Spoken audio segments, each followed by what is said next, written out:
کہ جو زیتون ہے یہ اس سے فورن ایکسچینج آ سکتا ہے.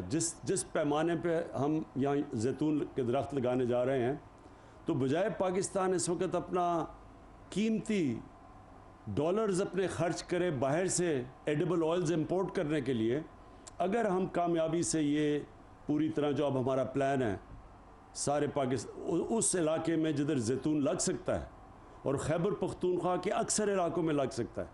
یہ جو دریائے سندھ ہے اس کا جو رائٹ بینک ہے سارا سلیمان رینج تک اوپر قبائلی علاقہ, یہ سب سے بہترین علاقہ ہے زیتون کے درختوں کے لیے. اور وہ علاقے بھی ایسے ہیں کہ اور کچھ زیادہ اگ بھی نہیں سکتا وہاں. وہ جو سارا سلیمان کے جو پہاڑ ہیں وزیرستان کے اندر جو میں خود دیکھے ہوئے, ادھر اور زیادہ چیزیں اگ نہیں سکتی. تو زیتون کے لیے وہ سب سے بہترین علاقے. تو یہ سارا بلوچستان تک نیچے بیلٹ جو ہے, یہ سارے علاقے کے اندر جدھر اور کوئی چیز اگ نہیں سکتی وہاں زیتون کے لیے وہ بہترین علاقے ہیں. تو یہ جو ہمارا یہ جب ہم یہ جو کر رہے ہیں آج ہم نے شروع کیا ہے, اور یہ سارے پختونخوا کے اندر اور ابھی پنجاب کے کئی علاقوں میں اور بلوچستان میں بھی یہ جو کر رہے ہیں, اس سے پہلے تو ان علاقوں میں جدھر کچھ اگ نہیں سکتا ادھر وہ درخت اگے گا جو اگلے 100 سال تک, یعنی اس کی بڑی لمبی عمر ہوتی ہے زیتون کے درخت کی. تو یہ ہمیشہ کے لیے ہمارے آنے والی نسلوں کے لیے یہ ایک ایسی چیز بن جائے گی, کیونکہ اس کا زیتون تو دنیا میں ہم ایکسپورٹ بھی کر سکتے ہیں, اس کے بڑے فائدے بھی ہیں. یہ بہترین کوکنگ آئل ہے, اس کے قرآن شریف میں اس کا ذکر ہے زیتون کا. تو اس کے وہ فائدے ہیں جو کہ ابھی تک ہمارا اللہ نے ہمیں اتنی نعمتیں دی, اس ملک میں اتنی 12 موسم دیے, لیکن ہم نے فائدہ نہیں ان کا اٹھایا. تو یہ اس کا اگلا سٹیپ ہے. پھر روزگار, یہ جو شاہ فرمان نے بات کی, ان علاقے میں ہم نوجوانوں کو ان کے ساتھ مل کے روزگار دے سکتے ہیں. ہم یہ جو اس کی پروسیس کے اندر بڑے نوجوانوں کو نوکریاں مل سکتی ہیں. یہ جو علاقے ہیں زیتون کے, انہی نوجوانوں کو ہم ان کے ساتھ بزنس بھی ماڈل کر سکتے ہیں, ان کو نگہبان بنا سکتے ہیں. جس طرح کے بلین ٹری سونامی میں ان علاقوں سے ہم لوگوں کو لیتے ہیں, وہ پہلے اسی علاقے کے ہوتے ہیں, پہاڑی علاقے کے, پھر وہ اپنے درخت بھی بچاتے ہیں, ان کو پیسے بھی ملتے ہیں, نرسریز بھی اگاتے ہیں. تو اس سے ایک پورا ایک روزگار کا سسٹم بن جائے گا نوجوانوں کے لیے. اور جو ہمارے لیے بڑا امپورٹنٹ ہے کہ ہمارا ڈالر بچیں گے, ہم اس کو ایکسپورٹ کریں گے. ہم بجائے ایڈیبل آئل امپورٹ کرنے کے ہم بلکہ ایکسپورٹ کر سکتے ہیں. ہم تو جو ہم نے یہ پوٹینشیل دیکھا پاکستان کا, اسپین میں بہت زیادہ وہ زیتون کا تیل ایکسپورٹ کرتے ہیں, تو ہمارا تو اسپین سے بھی زیادہ پوٹینشیل ہے. ہم تو دنیا کے ٹاپ ایکسپورٹر بن سکتے ہیں زیتون کا. اور انشاءاللہ جو ہم ساتھ ساتھ جو ہمارا بڑا مسئلہ بنا ہوا ہے آلودگی کا شہروں کے اندر, وہ تو جو ہماری 10 بلین ٹری سونامی اور جو شہروں کے اندر اربن پلانٹیشن ہے, جس کے اندر ایک نئی ٹیکنیک نکلی ہے میاواکی, یہ جاپان سے ٹیکنیک آئی ہے کہ وہ ایک ایسا انہوں نے ٹیکنیک نکالا ہے کہ وہ جو جنگل 30 سال میں اگتا ہے وہ 10 سال میں اگ جاتا ہے. اور وہ میں نے لاہور میں 50 جگہ پہ یہ ہم نے پلانٹ کروائے ہیں.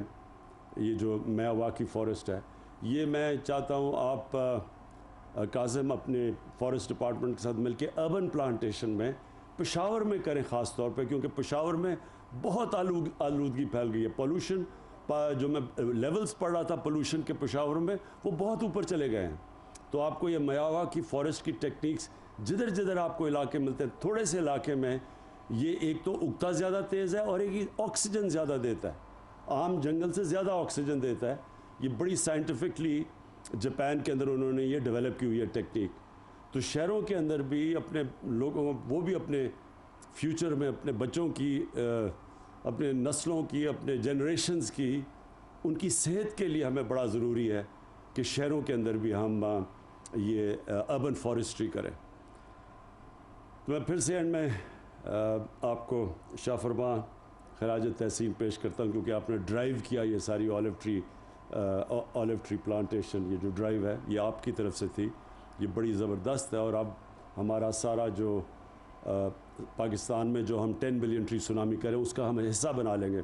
اور آخری چیز میں بھول نہ جاؤں, فروٹ ٹریز, ہمارے پاس پھلوں کے درخت ہم اسی کے اندر شامل کر لیں گے. اس سے بھی مقامی علاقوں کے اندر لوگوں کو روزگار ملے گا, ان کے لیے ان کی آمدنی میں اضافہ ہوگا. پاکستان میں بہت مختلف قسم کے پھلوں کے درخت اگ سکتے ہیں, اور اس میں مسئلہ یہ ہے کہ ہم نے کبھی سوچا نہیں اس کا. ہمارے پاس 12 موسم ہیں, بڑے کم دنیا میں ملکوں کے پاس 12 موسم ہوتے ہیں. ہم اوپر سے جو سب سے اونچے پہاڑ سے ہم جب سمندر تک جاتے ہیں تو مختلف کلائمیٹک زونز ہیں, اور ان کے اندر مختلف ہم وہ درخت اگا سکتے ہیں جس طرح اولیو ویلیو ایڈڈ اس کو کہتے ہیں. اس درخت سے بہت فائدہ ہو سکتا ہے بنسبت اسی علاقے کے اندر اگر آپ مثلا گندم اگا دیں اور ادھر ہی آپ یہ اولیو اگا دیں, یا ایک ایووکاڈو درخت ہے, اس کا اتنا زیادہ جتنا اس سے فائدہ ہوتا ہے. یعنی وہ جو ایووکاڈو کے درخت اگر اتنی علاقے میں لگا دیں تو اس کی لاکھوں روپے زیادہ کی آمدنی ہے 6 مہینے کی, سال کی جب وہ اگتا ہے. تو اسی طرح اب ہم پوری طرح سارے پاکستان میں زوننگ کریں گے, ڈائریکٹ کریں گے کہ کس علاقے میں کون سا ایسا آپ پھل لگا سکتے ہیں جس میں آمدنی میں لوگوں کی بہت زیادہ اضافہ ہو سکتا ہے. وہ انشاءاللہ اب ہم سائنٹیفکلی سارے پاکستان کو میپ کر کے زوننگ کر کے اور ایڈوائز کریں گے کہ کون سا پودا کس علاقے میں سب سے بہترین اگتا ہے. بہت بہت شکریہ.